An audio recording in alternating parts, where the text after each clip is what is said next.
This week on Lemon's Car Spotting. Hey, everybody. Welcome back to the Asu Zone. Sorry, that's our other thing. This is Lemon's Car Spotting. We're going to talk about crappy cars. Eric. Yep, here we go. Yes. Yeah, for those who don't know, Eric and I have entered the Asu Zone. What in the world? It's a Chevy Spark truck? What am I looking at? Or a Aveo truck? Bigger? I don't know. What is this? Mexican market Equinox El Camino. Oh yeah. All right, I'm cheating. I'm reading the thing.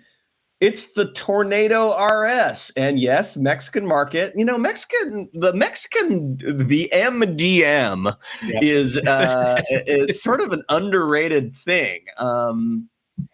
I mean, they have weird stuff like this. I mean, this is cool.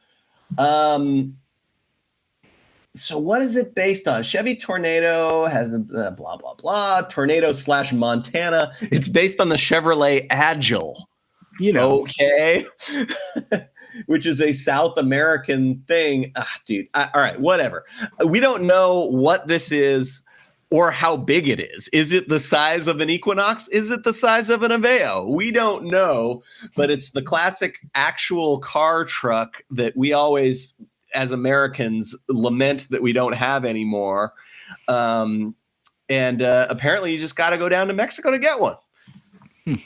Yeah. I mean, maybe this is going to be here eventually to fight the Maverick. Who can say? But yeah, I don't know. I probably need a little more length for that to work. I do like the it's got like the step side thing almost happening there. Yeah. No, I think that's totally functional. Like you could easily, just grab something in the bed by using that little step.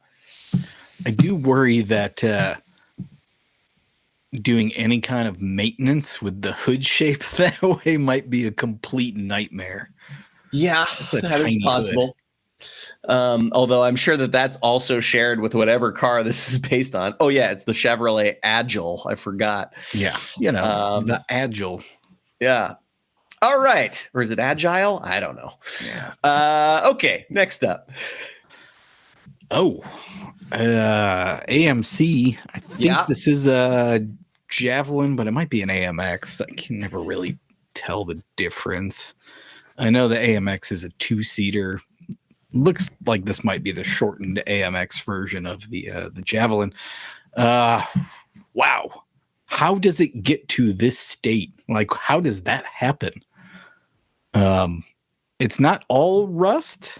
It's like rust and primer and I don't know. It's like it's been sitting in acid rain or something. That's really weird. Which is a lot of ways to say that it is, of course, the classic muscle car you could get into Lemons pretty easily. Oh, yeah, 100%. I mean, this is like if this were to show up in Lemons after getting painted by a roller and, dressed up in period stock car graphics, somebody would say, how would you possibly get that for $500? Lemons used to be awesome. Now I hate it. When in reality, it's this plus painting it with a roller. Yeah. Like that's it. It's not rocket science. And then you've got your classic muscle car. So it's really not that hard. You could get a Slant 6, you could get an AMC V8 to put in this. Judges wouldn't really care. To piss people off and have fun with it, you could put in a 4-cylinder from something, a Miata drivetrain, whatever. So this is definitely a clear Lemons candidate. Yeah. On the point of painting, by the way, you would be amazed at from 30 feet away what 2 gallons of the absolute cheapest paint you can buy will look like on a race car at 40 miles an hour from 100 feet away. Kind of a known, the one weird trick of Lemons looking good is the $9 a gallon paint you get at Dollar General. Well, and that's a good way to, if you don't know what your theme or livery is going to be, just go to the paint store and ask them what the cheapest colors are, and then be like, okay, we've got blue and we've got brown, and this is going to be, so and so Cale Yarborough's, one race only 1978 blah blah blah that was blue and brown.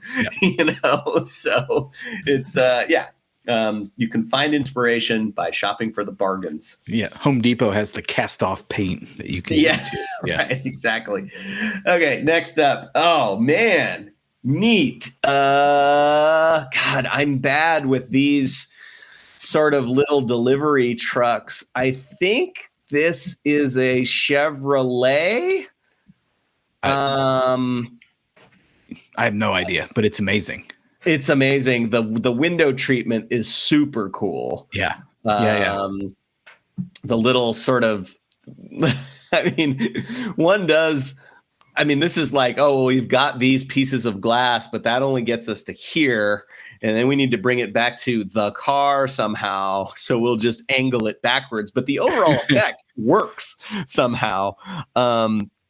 This is, I love little milk trucks, to a certain extent, mail trucks, although, God, the current, whatever they call that, Grumman, the current mail master is just kind of depressing. And then I've seen renderings of what the new EV version of that might look like, and it is just really dumb looking. But, that thing, at least, whatever, it serves its purpose. Not too concerned with aesthetics. I don't know what this would have originally been for, because it's really small. Most delivery trucks, especially American ones that are carrying anything of consequence, are big, full-size based things. I bet you this had some kind of a weird specific function, like being a mail truck that had to operate in, tight confines. I don't know. If you know what this truck is and what it was designed for, let us know in the comments. Yeah, I almost feel like it's some kind of really weird niche shuttle, because it has windows like it's hauling passengers. Your normal mail truck is slab-sided with metal because it's obviously cheaper, more structurally sound. So putting in windows makes it even floppier. I don't know. It's really weird. I like it. Yeah. Next up. Speaking of too many windows, oh man, this is from just before Hyundai started building good stuff. This is a launch of like 98, something like that. And the first 10 or so years of Hyundai were just utter garbage. They were figuring it out. Yeah. And then it was like around the year 2000, they kind of turned a quality corner, and you could buy a Hyundai that, there are still 20-year-old Hyundais on the street. This is pretty rare to see this generation, the kind of blobby, I don't even know what you would call this styling besides sad, but it's not a great looking vehicle. But I remember my high school baseball coach was just out of college. He's like 24, 25, and had bought, the cheapest car he could, which was an Elantra. And he was pretty proud of paying like $8,000 for it in like 1997. Something like that. But I don't know. These things are utterly forgettable. And I think even more so the Wagon, because I don't know if I've ever even seen a Wagon like this in person. I mean, it's the laziest Wagon styling maybe in existence. Yeah, it's amazing because we, as real true American car enthusiasts, we love wagons when absolutely nobody else does. And this car achieves the remarkable feat of being a completely forgettable wagon to people that pay attention to wagons. Man, you know how cars have faces. They have like it's an alien face. Like, it's kind of distressing, actually. If you have the forget what they call it. You know, the mental thing where you make faces out of. Yeah, right. Yeah, there's a word for that. Yeah, it's really uncomfortable the more you look at this thing. Yeah, it's not good. Yeah, man. Bad well, things. We've never seen an Elantra wagon in lemons, so you can do it. Yep. All right, next up. Speaking of which, on the note of paying attention to old wagons, I did see a semi-abandoned 90s Corolla wagon near me the other day, and I was like, that's actually kind of a neat little car. Yeah. I should leave a note on it. Yep. All right. Got ourselves a crime car. It's a Grand Am. This is one of those ones that could be a 94, which means it's probably a 2004. What is there to say about the Grand Am? Well, I don't know too much about these later ones. I mean, the earlier of this, is it the same? It's not the same generation as the one that was in the 80s. I feel like this is like a mid-90s. Okay. So it's like a slight update of that one. Yeah, but I always got the sense that it was an update more than it was like a complete redesign. And the ones in the 80s had like a quad 4. Could you get an Iron Duke even? No Iron Duke. No, it was a quad 4 or a V6, like the 2.8 or 3.1. So what were the options by this point? Is this still quad 4 territory? I think this is the late quad 4. Oh God, we talked about this in a Lemons wrap up about Cavalier Z24s. Is a Z24 4-cylinder. Is LD9, I think, is what totally not a quad 4. All right, got it. The LD9 twin cam, which is what it says on the big stage. I see. It's a quad 4. Right. Yeah. Right. And then probably a 3.1 or a 3.4 is what in this one, which is the GT, and it's a 2-door. So this is basically a race car. Yeah. This is like an E30 M3. I would point out the twin exhaust indicating it's a V6, but I'm pretty sure on the quad 4s they had the double-ended muffler that made it a false, twin exhaust. And I mean, that is one of those weird things, like on paper in terms of technology, the quad 4 is a more advanced design than the 3.1 or 3.4 or V6. Yeah. But that's like an academic, like, who cares? It doesn't help you when the rods are hanging out of the block. Yeah, exactly. So I don't know that we've ever seen a Grand. Surely, have we seen a Grand Am of this generation in Lemons? We had one at Road America like 10 years ago that I remember. It was painted bright yellow with a roller brush with the cheapest paint. Tied all back together. But this is like this is the one. This is like the most forgettable, like Pontiac of that 20-year span. The last 20 years. It didn't have the color keyed wheels. They'd gone away from that at this point. It has this ugly body cladding, but it's not like the later one where there's just so much of it that it's actually funny again. This is just completely forgettable in every way. Yeah. This was like when Pontiac in this era was being adventurous, they were making really horrible decisions, but like you say, it's sort of entertaining. Yeah. When they tried to back that off, then you were just left with sort of this half-assed, well, they didn't, they weren't adventurous enough to take that to its logical conclusion. So you're just wound up with this thing that's not really a very elegant or clean design, but it's also not that interesting either. So, I think that's. And then they went out of business. R.I.P. Pontiac. Yeah. So this is the N body, I think, which is an Achieva and a Skylark, and the later ones were the same platform as the Alero. So it was a total different design. All of it's really bad. Yeah. So, could you get a V8 in the Alero? Like a weird little V6. Just V6. I'm thinking of the Omega. All right. Next up and final car for the week. Yes. Yeah. Now we're talking. Now here's a car that looks good and doesn't work. Yeah. It's the polar opposite of a 95 Grand Am, which will run poorly forever. Yeah. And this, 85 Conquest TSI has been parked obviously for at least 15 years and probably longer, judging by the accumulation of mold and, moss all over it. But yeah, I think, and you've said this before, and I agree with you wholeheartedly, this is like of the 80s Japanese sports cars, like this is the best looking one by an order of magnitude. Yeah.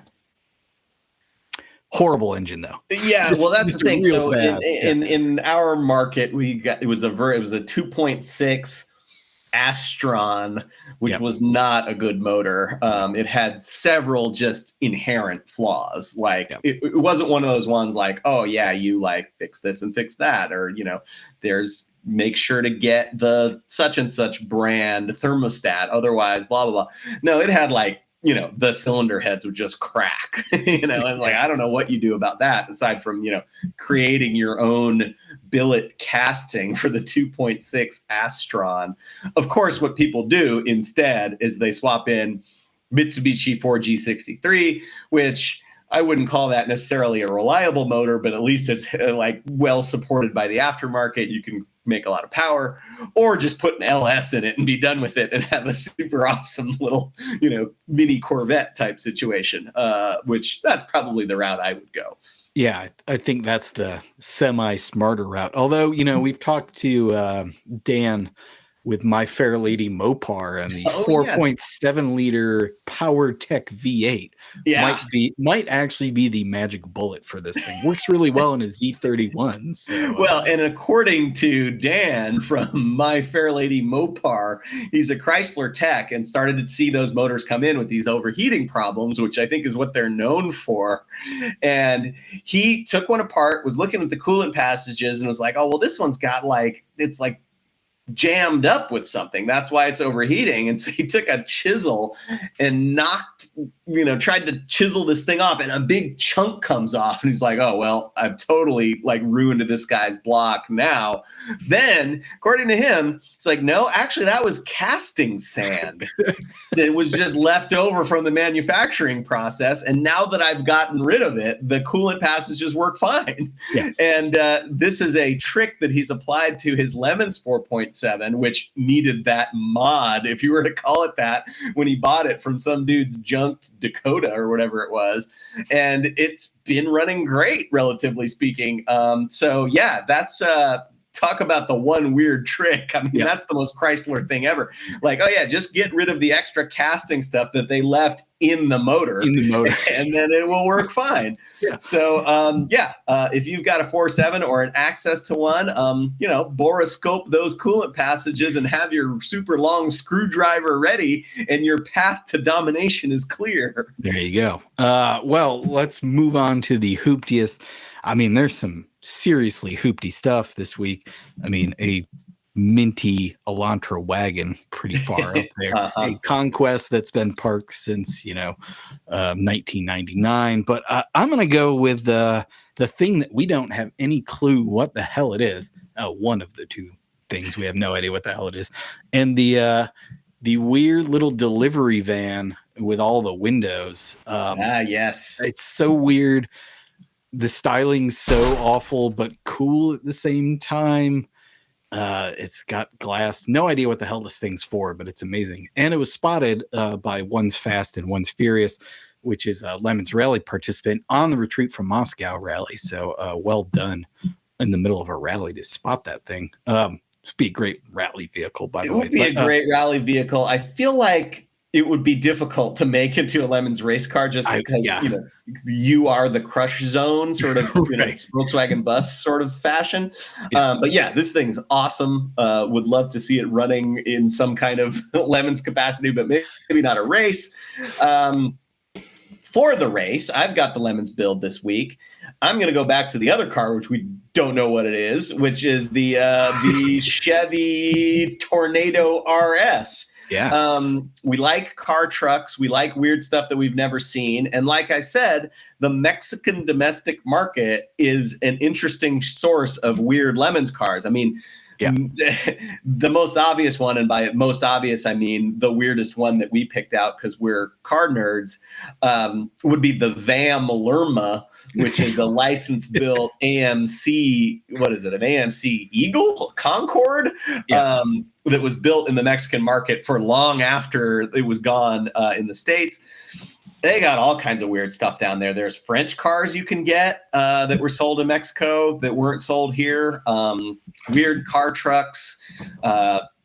There's all kinds of stuff. If you're in Texas, maybe take a little field trip and see what you can come home with and turn into a Lemons car. Yeah. They still sell the Volkswagen Caddy in Mexico. So there you go. Yeah. Chevy Tornado RS. There it is. It costs $11,000 new. So, it's ready for Lemons. That'll do it for this week on Lemons Car Spotting. Keep finding your stuff and posting it to Instagram with the hashtag Lemons Car Spotting. We'll find it. We'll talk about it. See you next week. Man, that's a Sharknado theme just waiting to happen. Totally. Sharknado RS. Tornado Rally Shark.